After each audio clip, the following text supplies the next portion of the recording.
안녕하세요. 김성길 목사와 함께하는 사람 이야기 제2단원 G7 과정입니다. 자, 이 시간에는 전 시간에 이어서 16-3이 되겠습니다. 아픈 감정을 치료하기 위해서 16장에서 이제 마지막으로 정리를 하고 있습니다. 먼저는 상대방의 감정과 친해지는 방법 8가지 이야기를 했고요.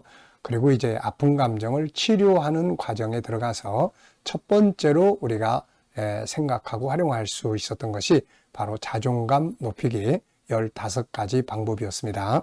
자, 이 시간에는 치료의 방법 두 번째로 아픈 감정을 치료하기 위해서 사용할 수 있는 영적인 부분들을 우리가 이야기 나누려고 합니다. 자, 물론 안 믿는 분들을 신앙생활을 하지 않는 분들에게는 이것을 잘 적당하게 활용을 하시면 도움이 될 수 있어요. 예를 들면은 제가 이제 그 우울증에 시달리면서 현실을 할 수 없었던 그런 남자분을 상담을 하게 된 일이 있었는데 이분은 신앙생활을 안 하는 분이었습니다. 근데 이제 이분하고 상담을 하면서 이분은 워낙 치유하고자 하는 의지가 강한 분이었습니다. 그래가지고 이분에게 매일 직장에서 끝나면 집에 가는 길에 교회에 들러서 10분 정도씩 기도를 하고 가세요. 그랬더니 이분이 하는 말이 저는 신앙생활을 안 하는데요. 하나님을 안 믿는데요. 그랬더니 그런 이야기를 해요. 그래서 제가 지금은 믿고 안 믿고를 따질 필요가 없습니다. 지금은 누군가에게 날 좀 도와주세요. 내 아픈 마음, 내 속에 있는 것들을 이야기할 수 있는 대상이 필요합니다. 나중에 가서 믿고 싶으면 믿으시고 또 안 믿고 싶으면 그때 가서 안 믿어도 상관없습니다. 지금은 하나님이 계시냐 안 계시냐가 문제가 아니라 내 아픈 감정을 누군가에게 털어놓고 도와주세요 할 수 있는 어떤 대상이 필요한 거다. 그랬더니 이분이 항상 퇴근하고 끝나고 교회에 들러서 기도 10분씩 이렇게 하고 갔습니다. 이분은 참 빨리 치료가 된 케이스예요. 그래서 그렇게 신앙생활을 하지 않는 분들도 하나님이 지금 계시냐 안 계시냐, 내가 믿을 수 있느냐 안 믿냐 이런 게 중요한 게 아니에요. 내 마음을 털어놓을 수 있는 어떤 방법을 마련하는 게 중요하기 때문에 그렇게 활용할 수도 있습니다. 다만 이제 의외로 이렇게 상담을 하다 보면은 신앙생활을 하시는 분들도 이 심리 질병에 시달리는 경우들이 상당히 많습니다, 이게. 그래서 제가 한때는 왜 이렇게 예수 믿는 사람들 중에서도 이렇게 심리 치료를 받아야 될 분들이 많은가 그런 생각을 좀 했던 때가 있었는데요. 사람은 누구나 다 똑같기 때문에 그렇습니다. 자, 다만 신앙생활을 하시는 분들은 요 영적인 방법들을 좀 사용을 하시면 도움이 될 수가 있어요. 신앙생활을 하시는 분들은 이 영적 방법들을 사용할 수가 있지 않습니까? 자, 그래서 여기에서 총 8가지의 영적인 방법을 정리를 했습니다. 우선 첫째는 믿음인데요. 하나님이 나를 도우실 수 있다는 믿음, 하나님께 맡길 수 있다는 믿음, 하나님이 뭔가를 하실 수 있다는 믿음. 우리가 성경 안에도 보면은 얼마나 많은 사람들이 자기의 아픈 문제를 가지고 주님께 나왔습니까? 그들의 공통된 점은 항상 주님이 해결하실 수 있다. 주님이 도와주실 수 있다. 그래서 주님 앞에 나와서 자기 마음을 토해 놓는 거거든요. 그게 아주 중요합니다. 그 다음에 이제 두 번째는 말씀이에요. 하나님의 말씀은 치유하는 그런 기능을 가지고 있습니다. 그래서 내가 어떤 아픈 마음을 가지고 있으면은 거기에 관계된 말씀들을 찾아가지고 그 말씀을 암송하거나 혹은 매일매일 말씀을 묵상하는, 매일매일 묵상하는 것을 우리 GTS 묵상도 매일매일 묵상을 하면 치유의 효과가 많이 나타납니다. 자, 그 다음에 이제 세 번째는 기도예요. 기도라는 것은 내 아픈 마음을 토해 놓는 겁니다. 특히 부르짖는 기도가 참 효과적이에요.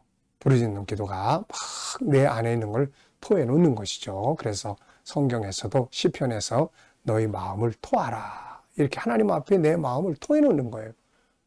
우리가 이렇게 상담을 하면 마음이 좀 편해지는 이유가 내 안에 있는 것들을 다 토해 놓기 때문에 그게 가능한 거거든요. 그래서 이런 걸 좀 잘 사용하시면 이제 마음 치료 아주 좋습니다. 네 번째는 이제 찬양이에요. 찬양을 듣는데 너무 이렇게 우울하고 또 슬픈 찬양을 듣지 마시고 좀 기쁘고 행복한 찬양을 들으면 찬송이 내 감정을 변화를 시킵니다, 이게.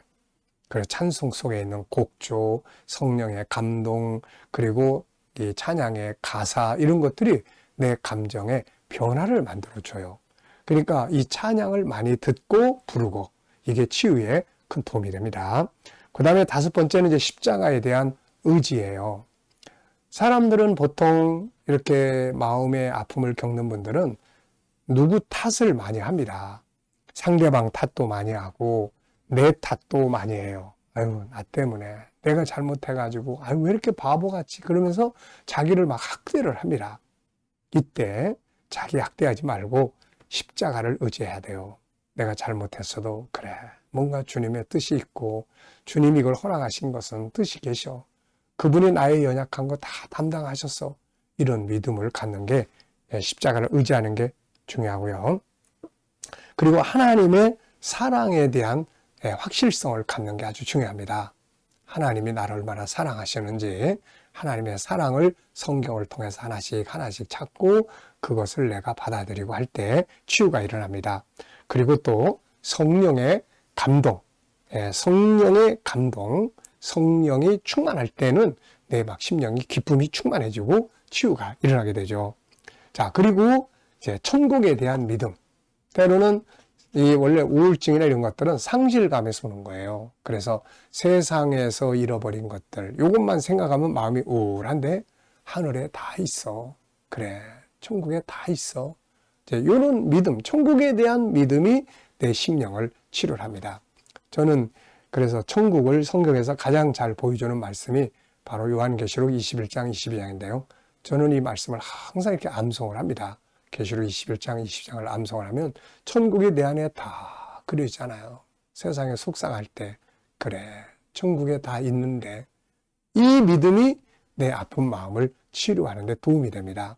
그리고 아까도 말씀드렸듯이 자기 학대하지 말고 내게 부딪혀 있는 일들 속에는 반드시 하나님의 뜻이 들어있다고 하는, 그래서 하나님의 관점으로 지금 내게 부딪혀 있는 이런 사건들을 생각하고 볼 수 있는, 요셉이 만약에 자기 형제들에게 팔렸을 갔을 때 인간적인 관점에서 그 사건을 보면 아마 정신병자가 돼버렸을 거예요. 형제들에 대한 분노, 노예의 삶의 고통, 다시 빠져나갈 수 없는 절망감, 이런 것들이 다 심리적 고통을 가져오는데, 요셉은 여기서 하나님이 왜 이걸 허락하셨을까? 하나님의 뜻이 뭘까? 이 하나님의 관점에서 그 사건을 조명을 한 거죠. 그러다 보니까 뭔가 분명히 하나님의 뜻이 있다. 여기서부터 희망이 생긴 겁니다, 이게. 그래서 우리가 요 영적 치료의 방법들을 우리 신앙인들은 잘 활용하시면 심리 질병을 치료하는데 큰 도움이 됩니다. 사람이 살아가면서 예수 믿는다고 그래서 내가 원하는 대로 되는 거 아니잖아요. 내가 할 수 있는 것은 내가 하고 할 수 없는 것들의 영역은 하나님께 맡겨야 되는 거거든요. 그래서 우리가 예수 믿는다고 해서 참 심리 질병이 없는 게 아니에요. 저 같은 경우도 여러 가지 상황 속에서 뭐 공황장애도 겪어봤고 또 뭐 우울증도 경험해봤고 뭐 이런 것들이 다 있어요, 이게. 근데 그런 문제들은 세상을 살아가면서 어떤 일들을 풀어나갈 때 뭐 다양하게 다 오는 겁니다. 저도 뭐 사건, 사고 너무 많이 만나보고 뭐 사업 실패해가지고 청년 때 사채 쓰면서 또 고통도 겪어보고 뭐 이 참 별거 다 겪어봤어요. 그러다 보니까 그런 속에서 참 다양한 심리적인 그런 아픔들을 겪어봤지만은 결국은 이렇게 이런 믿음의 방법들을 잘 이렇게 사용을 하면 오히려 합력해서 유익하게 돼요. 지금은 그래도 해결의 방법들을 어느 정도 아니까 그래도 좀 낫습니다만은 그렇지 않으면 우리 목회자들도 그래서 심리질병 앓는 경우가 참 많거든요. 특히 우리 목회 사모님들도 심리질병 앓는 경우들이 참 많습니다. 그래서 이런 것들을 잘 활용하셔서 이 예수 믿는 사람들이 심리질병이 없는 게 아니거든요. 그러니까 이런 방법을 얼마만큼 능숙하게 사용하느냐에 따라서 효과적으로 만들 수가 있습니다. 이거 잘 기억하시고 늘 건강하게 잘 치료되고 또 다른 사람들을 치료할 수 있기 바랍니다. 자, 이 시간 말씀 여기서 마치겠습니다. 감사합니다.